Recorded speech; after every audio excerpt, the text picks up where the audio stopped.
So international break almost শেষ। সবগুলো দেশই তাদের 2টা করে ম্যাচ যে খেলা ছিল সেগুলো খেলে ফেলছে।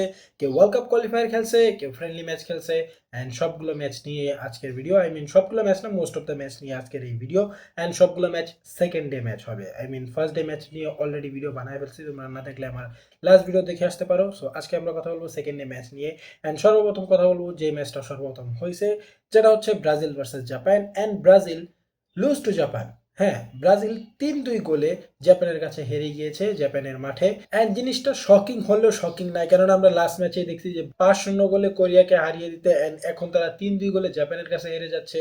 সো জিনিসটা কি আসলে শকিং? জিনিসটা শকিং হলে শকিং নয়, কেননা এই ম্যাচটার মধ্যে ম্যাক্সিমাম টাইমই বেঞ্চ প্লেয়ারগুলোকে খেলানো হয়েছে, বা এমন প্লেয়ারদের খেলানো হয়েছে যারা যারা ম্যাক্সিমাম টাইম ন্যাশনাল টিমে খেলে না বা চান্স পায় না। সো কার্লো আনচেলত্তি তাদেরকে টেস্ট করার জন্য একটা ফ্রেন্ডলি ম্যাচ জাপানের এগেনস্টে খেলছে। যেহেতু জাপান কোরিয়া থেকে একটু tough opponent, so Carlo Ancelotti একটু টেস্টও করা হয়ে গেল। অ্যান্ড টেস্টটা আমি বলবো না খুবই বাজে গিয়েছে, বাট আমি অতটাও বলবো না যে অনেক ভালো গিয়েছে।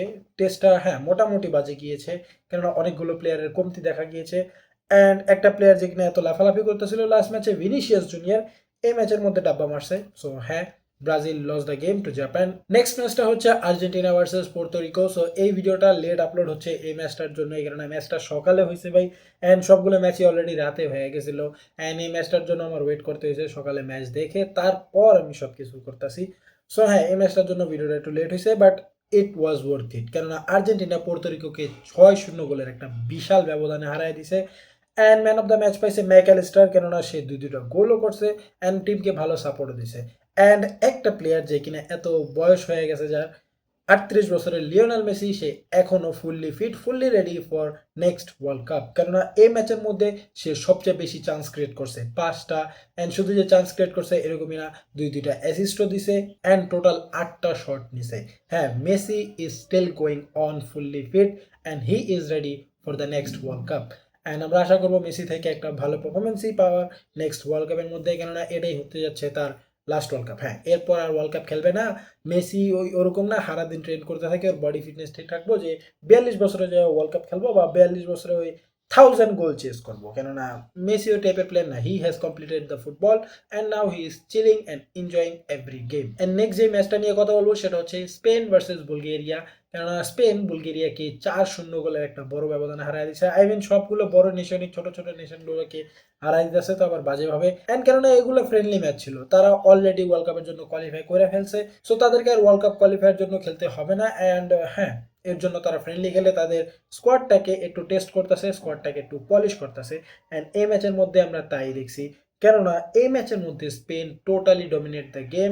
অ্যান্ড একটা প্লেয়ার আছে যারা কিনা আমরা বার্সা ফ্যানরা best midfielder of the world বলি। অ্যান্ড শুধু যে বার্সা ফ্যানরা বলে জিনিসটা বললে ভুল হবে, কেননা বড় বড় ফুটবল লেজেন্ডও তাকে best midfielder of the world right now বলে। অ্যান্ড একটা ফ্যান বেসের পিয়ার বেস্ট মিডফিল্ডার, যাকে কিনা শুধুমাত্র ওই ফ্যান বেসই বেস্ট মিডফিল্ডার বলে। ওই ফ্যান বেসের পিয়ারের বাইরে আমরা তাদেরকে দেখতেও পাই না ওই প্লেয়ারকে, যে হচ্ছে জুড বেলিংহাম। কারণ ন্যাশনাল টিমের জন্য খেলা তো দূরের কথা, সে কলও পায় নাই ন্যাশনাল টিমের জন্য। ন্যাশনাল টিমের হয়ে তার কোনো একটা পারফরমেন্স এবার আমরা দেখতে পারতাছি না। But he is still the best midfielder for some people, for some PR teams.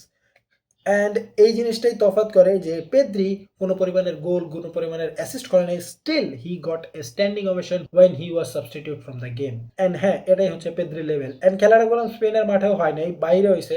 And still the outsiders, মানে বুলগেরিয়ার ফ্যানরা তাকে স্ট্যান্ডিং ওভেশন দিতেছিল। মানে বুঝতে পারতেছো পেদ্রির ক্লাসটা কোন লেভেলে আছে। অ্যান্ড স্টিল একটা পিআর টিম, একটা ফ্যান বেস পাগলের মতো পেদ্রিকে ডাউনগ্রেড করার ট্রাই করতে থাকে, but Pedri still giving his master class performance in every match. Last যে ম্যাচের কথা বলবো সেটা হচ্ছে পর্তুগাল ভার্সেস হাঙ্গরি। অ্যান্ড ম্যাচটা পর্তুগাল লিডে থেকেও, ক্রিস্টিয়ানো রোনালদো থেকে দুইটা ট্যাপ ইন গোল পাওয়ার পরেও পর্তুগাল লিড ধরে রাখতে পারে না, এবং হাঙ্গরি শেষ মিনিটে একটা ইকুয়ালাইজার দিয়ে ম্যাচটা ড্র করে ফেলে। And Portugal is still not qualify for the world cup 2026, যেখানে কিনা মরক্কো অলরেডি কোয়ালিফাই করে ফেলছে। জিনিসটা রিলেট কোথা থেকে আসে আমি জানি না, but somehow it relates. So যাই হোক, পর্তুগালের এখনো ওয়ার্ল্ড কাপ কোয়ালিফায়ার ম্যাচ খেলতে হবে এবং ওয়ার্ল্ড কাপের জন্য এখনো কোয়ালিফাই করতে হবে। সো হ্যাঁ, অ্যাজ এ ব্রাজিল ফ্যান দিনগুলো তো ভালো যায় নাই, কেননা একদিকে তাদের সোকল গোটো ম্যাচ জিততে পারে নাই আর তারাও ম্যাচ জিততে পারে নাই। But as a Barca fan, as a Argentina fan, তারা দোনো দিক দিয়েই খুশি আছে, কেননা আর্জেন্টিনাও বড় ব্যবধানে জিতছে এবং পেদ্রিও মাস্টার ক্লাস পারফরমেন্স দিয়ে স্পেনও বড় ব্যবধানেই জিতেছে ম্যাচটা। অ্যান্ড শুধু যে ম্যাচগুলোই হয়েছে এরকমই না, দুইটা প্লেয়ার যাদেরকে আমরা বিগ প্লেয়ার বলি, অ্যান্ড একটা গোট একটা গ্রেট, দুইজন প্লেয়ারই একটা বড় ধরনের রেকর্ড তৈরি করেছে, যার মধ্যে Cristiano Ronaldo has made the record of most goal in world cup qualifiers. Like হ্যাঁ, এ পর্যন্ত টোটাল 40টা গোল করেছে সে, যেটা কিনা the most in world cup qualifier. So হ্যাঁ, ক্রিস্টিয়ানো রোনালদোর জন্য আরো একটা অ্যাচিভমেন্ট। অ্যান্ড লিওনেল মেসির জন্য আরো একটা অ্যাচিভমেন্ট হচ্ছে Lionel Messi has given the most assist for an international team. মানে ইন্টারন্যাশনাল টিম হিস্ট্রিতে লিওনেল মেসির উপরে আর কেউ অ্যাসিস্ট দিতে পারে নাই, যেটা হচ্ছে 60টা। তার নিচে আছে নেইমার, যে হচ্ছে 58টা অ্যাসিস্ট দিছে। সো হ্যাঁ, লিওনেল মেসির জন্য একটা বড় মাইলস্টোন, অ্যান্ড ক্রিস্টিয়ানো রোনালদোর জন্য একটা বড় milestone. They both are still breaking records at this age, which is incredible. So এই ছিল আজকের ভিডিও। আই হোপ তোমাদের ভিডিওটা ভালো লেগেছে। যদি ভালো লেগে থাকে অবশ্যই লাইক করে দিতে পারো, অ্যান্ড কমেন্ট করে জানাতে পারো আজকের ম্যাচগুলো নিয়ে তোমাদের মতামত। অ্যান্ড দেখা হচ্ছে তোমাদের সাথে আমাদের নেক্সট ভিডিওতে। ততক্ষণ পর্যন্ত পিস আউট।